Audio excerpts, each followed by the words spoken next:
Welcome back to Buckle Up Garage. Thanks for tuning in. It has been a while since I have been working on much anything. I did a couple of road trippy kind of stuff, but it's been interesting around here lately. One of the things I got to get to is Fat Bastard is having trans problems. I wanted to take that down to the Cars Behind Bars show, but the week before that was going down, I started having some delayed engagement issues, slipping in the gear, any shift, reverse, first to second, second to third. It was shifting good and shifting hard, but it does have a bit of a tail shaft leak, and I think I let it get low one too many times. Could be a lot of reasons why. Line pressure is down, fluid levels are one of them. But there's a possibility I got some internal seals leaking. The pump could be bad. So at some point I want to do a diagnostic video on this thing, kind of go through some of the basics, which would be like, band adjustments, which probably aren't a problem, but we'll see how that goes, see how that's done. Kind of check the valve body out as much as I can, make sure I don't have any valves sticking in there, governor, that sort of thing. I do have a core transmission stuffed. Well, there's a pile of garbage. Can't really tell, but the subframe sitting over there and pieces and parts off the blue car. I do have a core trans back there that I want to go through and rebuild. But more importantly, it has been kind of nuts around here. We've had some pretty bad weather that just isn't conducive to getting anything done outside, because I do have to do most of my work out here in the yard or on the concrete pad over here where the blue car's covered up. More or less I've got weekends to work on this stuff, and it's either been ungodly hot and humid or raining.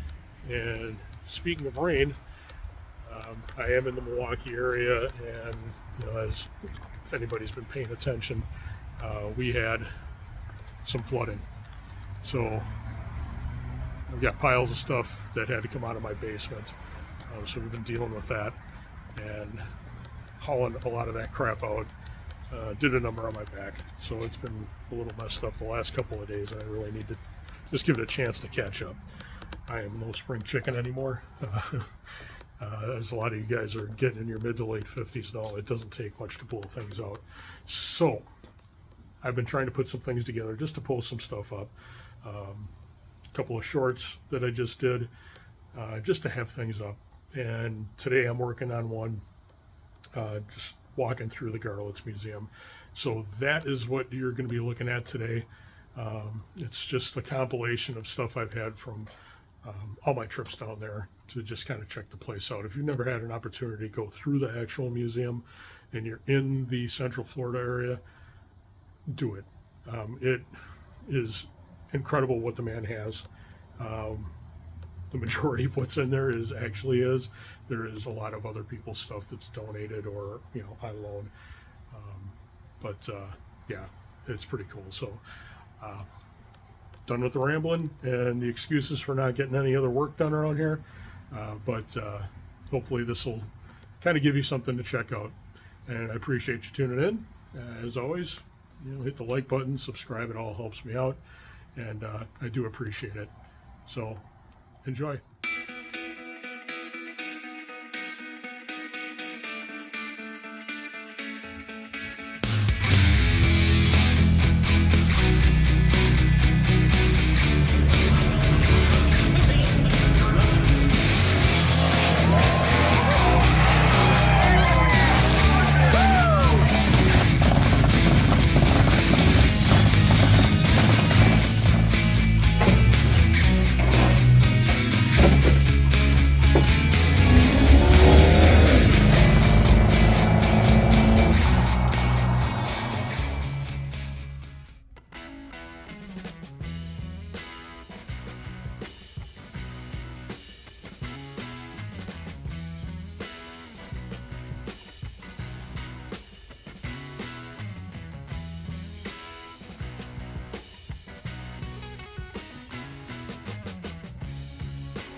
forward is a Ford convertible, and from here back is a two-door sedan, and this is special made.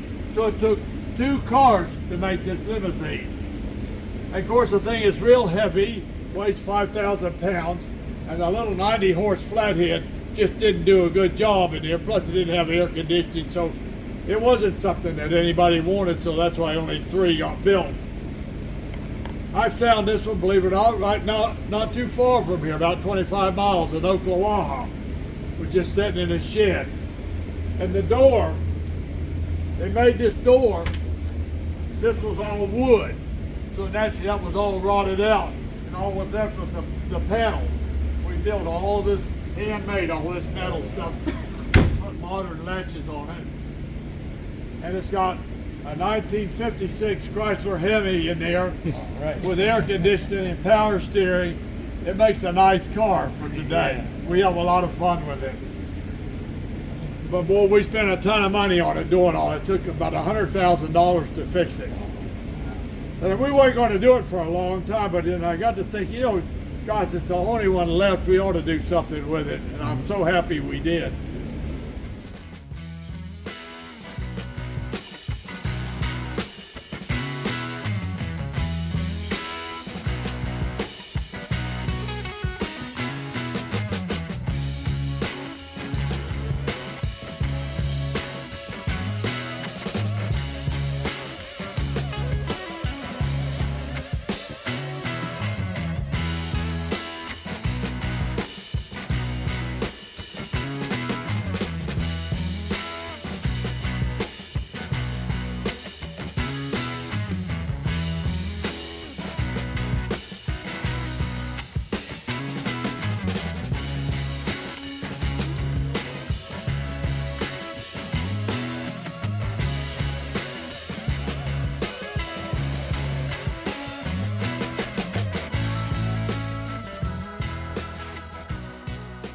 One of the most significant cars in the museum would be Swamp Rat 13.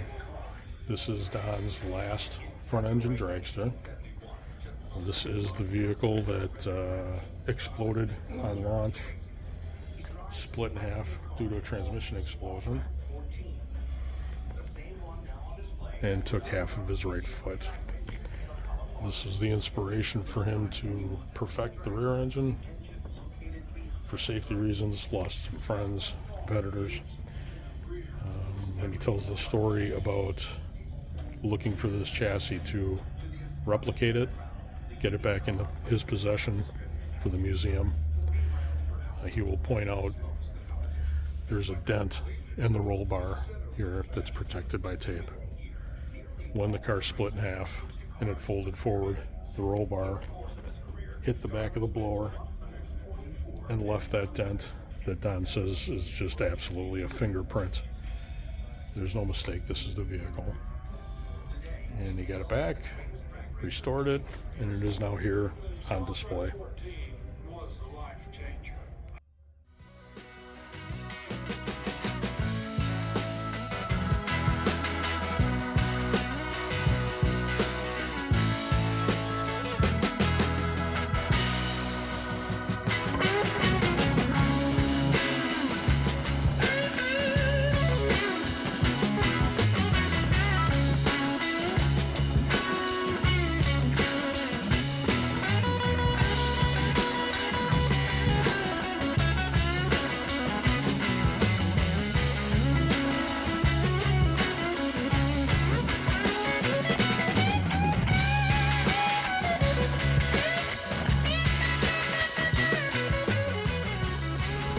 This is my top fuel dragster, the Clepshaw car that I went 303. My first 300-mile-an-hour run was in this car at Indianapolis in 2001.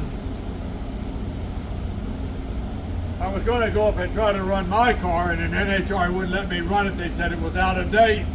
And so Gary Clepshaw put the wrap on this car and let me drive it. And I went 303, and it got me really excited. So I did. I upgraded my car and then ran it for 2 years at NHRA. Eventually went 323 miles an hour. This is All right, one of my favorites here is Swamp Rat 27, called the Sidewinder.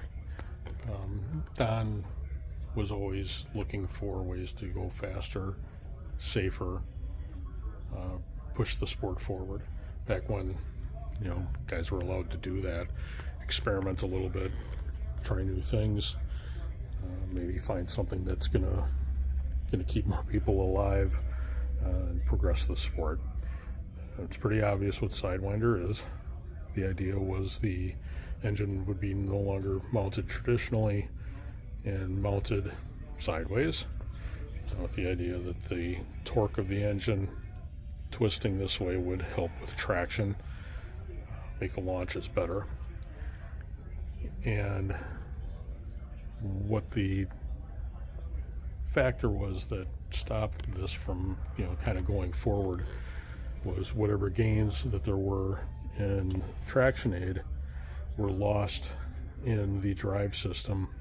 It's on the other side of the engine. It's a pretty elaborate gear drive setup off the back of the engine that diverts power back around and to this unit in order to drive the wheels. There is a considerable horsepower loss that they found in that gear drive. It was, like I said, it was pretty elaborate. There was a lot going on there, but it was tried. It was something trying to push the sport forward. It was unsuccessful, yes, but it's drag racing history nonetheless. If there was no experimentation, there would be no advancement, and you got to be willing to fail in order to move forward and learn. So yeah, the Sidewinder is one of my favorites because it's kind of a crazy idea. Failure, but a crazy idea. And the amount of effort that just went into making this thing function, and it functioned. And see there, it worked. It just didn't work well enough.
Fred Cox died, he left it to Richard.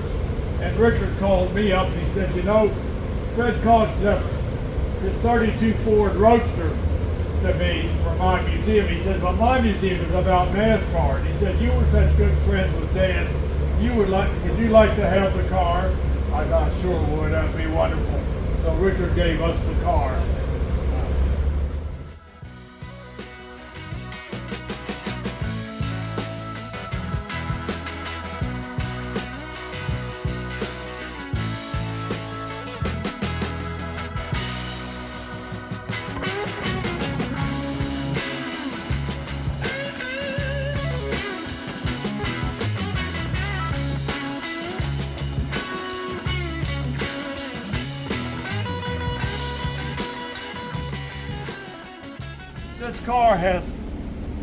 The reason this car has been saved is because it has $75,000 worth of gold plating, 24 karat gold. And you can take these parts to the plating shop, they reverse the polarity in the tank and put the gold back in the tank, and they have a gauge they put down in the tank and tells them how much gold is in there. And you could be paid for it. They built this car in 1972, and gold was $142 an ounce, and they figured there was about $75,000 worth of gold on this car. So they've always figured on taking this car apart and taking the gold off of it and getting the money back.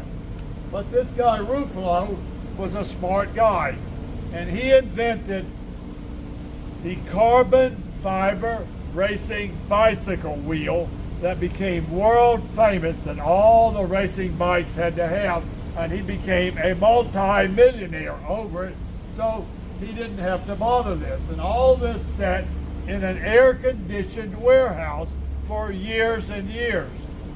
And about, sometime a little after 2000, I got a call. And he said, "This is Tony Ruffalo. Do you remember me?" I said, "I don't recall that name exactly." He said, "I had the gold dragster." I said, "Oh, I remember the gold dragster at Union Grove." He said, "Would you like to have the gold dragster for your museum?" I said, "Sure, what will we have to do to it?" He said, "Nothing." He said, "It's just exactly the way we left the track in 1974. It still runs." So I said, "That's great." So they sent it to us, and it was in the other building for many years. And then... All right, so I hope you had a good time with that little tour of the Garlits Museum. Again, if you're in the Ocala area of Florida, Central Florida, check it out. Place is pretty incredible. So that's going to do it for today. Again, appreciate it. All the tuning in, hitting the subscribe, like, just watching stuff. And we'll get back to some of this stuff when I'm in better shape and see what we can do. We got to finish up stripping down the blue car, getting rid of whatever's left, and then we can kind of get serious about getting Fat Bastard tidied up, tightened up, fixed, better. Like I said, that's always been the goal, is trying to make him a better vehicle. So again, appreciate it. Later.